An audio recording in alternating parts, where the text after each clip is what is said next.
Si me quiero comprar una RTX 5070 y tengo un i5 12400F, tiene cuello de botella y si sí tiene, ¿qué procesador me recomendarías? Amigo, sí, sí, o sea, en el sentido estricto, sí, estrictamente sí lo tiene, porque eso de la famosa frase de cuello de botella, la frase del terror, la frase que es protagonista en todos los diálogos, en todas las conversaciones de computadoras gamer, ¿no? Que todo el mundo tiene en boca, es la frase, como digo, del terror, es algo que no han terminado muchos usuarios de entender realmente de manera transparente, de manera clara, entonces se abruman, se asustan. Entonces, así como te digo eso, también te digo, amigo, no te abrumes, no te preocupes, tú dale, conecta tu 5070, cómpratela e instálala, haz combo con tu 12400F, dale, que fotogramas por segundo te va a generar la 5070 súper bien, súper bien,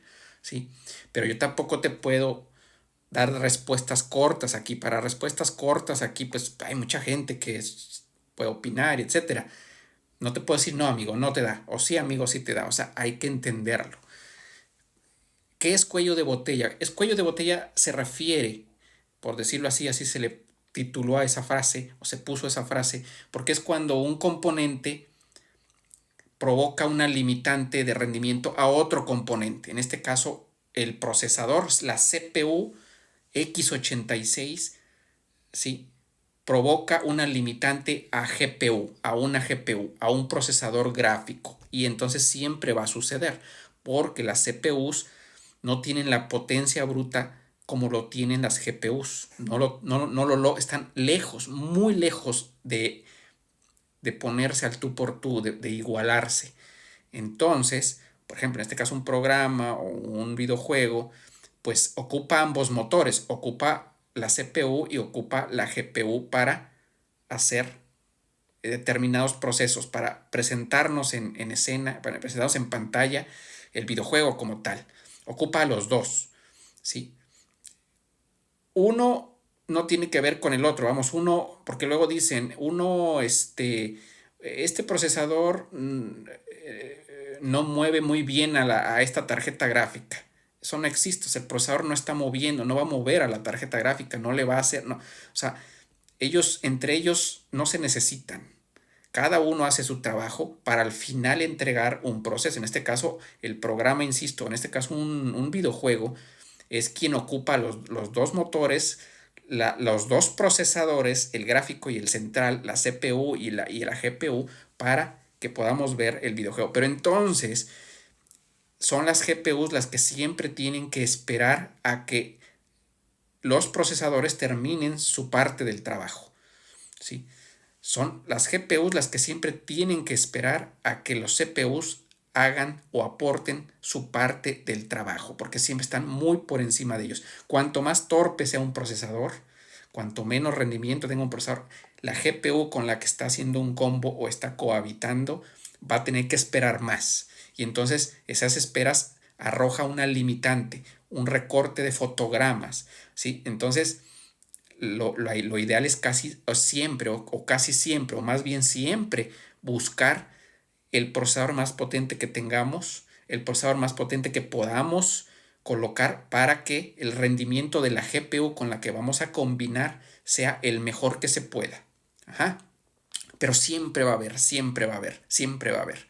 Entonces, te voy a poner ejemplos. Tu 12400F vamos a generar una cifra inventada, ¿no? En el Cyberpunk, en 1080p, en Ultra. Vamos a suponer que, que tu 5070, la 5070 que te quieres comprar, vamos a suponer que dé 120 cuadros, 120 FPS en 1080 en Ultra, con tu 12400F, vamos a suponer, ¿no? 120 fotogramas, 120 FPS.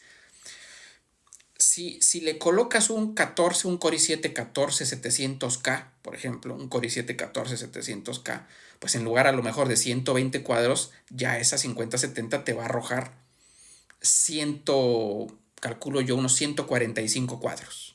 145 cuadros. Entonces, de 120 se va a 145 cuadros. Digo, obviamente ya En un conocimiento empírico va a variar de título a título, va a ser algo real. Aquí estoy poniendo cifras inventadas en el Cyberpunk para que se visualice el ejemplo, para que se entienda, ¿sí?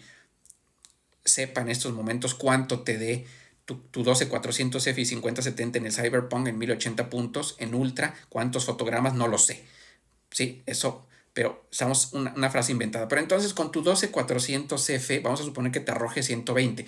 Si lo cambias, si le pones un Core i7 14700K, calculo que te subiría 145 cuadros. ¿Qué quiere decir? Que entonces el 12400F le estaba causando una limitante a la 5070 o un cuello de botella a la 5070, y en el momento en que ya colocaste la 5070, hiciste combo con un 14700K, pum, vale, la 5070 rindió más porque hay menos cuello de botella, ¿sí? Hay menos limitante por parte del 14700K, y entonces permite que la 5070 arroje más rendimiento, más cuadros por segundo. Pero igual, si vamos a suponer que no tienes el 12400F, tienes un Core i5, ¿qué te gusta? Un Core i5 de la sexta generación, ¿no? Un 6000, que era un 6500, vamos a decir un 6500K, creo, era Core i5 de la sexta generación. Pues en lugar de 120 cuadros con esa 5070, pues te va a dar, calculo que así como está de drástico, calculo que te daría unos 60 cuadros, ¿no? O sea, tu Core i5 allá, el 6400, el 6500 de la sexta generación, ese Core i5 con la 5070, pues te va a dar 60 cuadros. O sea, le está causando una limitante mucho más importante ya a esa 5070. La 5070 tiene que esperar mucho más a un Core i5 6500 de la sexta generación que a un 12400F. Y entonces vamos a visualizar mucho menos cuadros por segundo. Le causaba cuello de botella, sí, más grande, simplemente. El 12400F le causa menos, porque ya te da 120, ¿sí? O sea, mucho más. Pero entonces también le causa cuello de botella, porque si traes un 14700K, decíamos, esa 5070 te va a dar otros 20, 25 cuadros más. Pero no te puedo decir ese es el ideal, ese es el tope. No existe el tope, o sea, nunca vamos a parar. Porque entonces también a ti te gusta Intel, pero aquí estamos ejemplificando. Vamos a suponer que quitamos el 14700K y colocamos un Ryzen 7 9800X3D, el rey de los videojuegos. Y entonces, todavía a ese 14700K, calculo que le saque otros 25 cuadros más. 22, 25 cuadros más. Todavía esa 5070 va a dar, quiero yo decir, otros 22, 25 cuadros más, la misma 5070 con el 9800X3D. ¿Qué quiere decir? Que el mismo también 14700K también le causaba cierta limitante a la 5070, también le hacía un cierto nivel de cuello de botella. 9800X3D. Es decir, el 9800X3D todavía va a permitir que esa 5070 te dé unos 45 o 50 cuadros más que tu Core i5 12400F. Eso es la realidad. Así es ver este asunto. Pero vamos, si tienes el 12400F, pues colócaselo. Simplemente hoy ya sabes que vas a perder cuadros. No tienes el 14700K, o no tienes un 14900K Core i9, o no tienes un 9800X3D, o no tienes un Core Ultra 9 285K. No tienes esos. Con esa 5070 arrojaría más cuadros. Estás perdiendo cuadros por segundo con tu 12400F. Pero y hay usuarios que ocupan un i5 de la octava, de la novena, de la décima, o un Ryzen, ¿no? 5. Vas a perder cuadros, amigo. Y tú disfruta tu 5070. Nos gusta esto, nos gusta estar modulando nuestras computadoras, son modulares. Mañana atiendes el tema. Cambias plataforma, te gusta Intel, te vas por un 14900K Core i9 o un 285K Core Ultra 9, o cambias a AMD, que ya te di ejemplos que te van a dar mucho más cuadros por segundo. Listo, y te dejo el dato, se me terminó el tiempo, les dejo el dato a los demás, lo sigo viendo por acá. Ya saben que nada puede estar tan bien que no pueda estar mejor.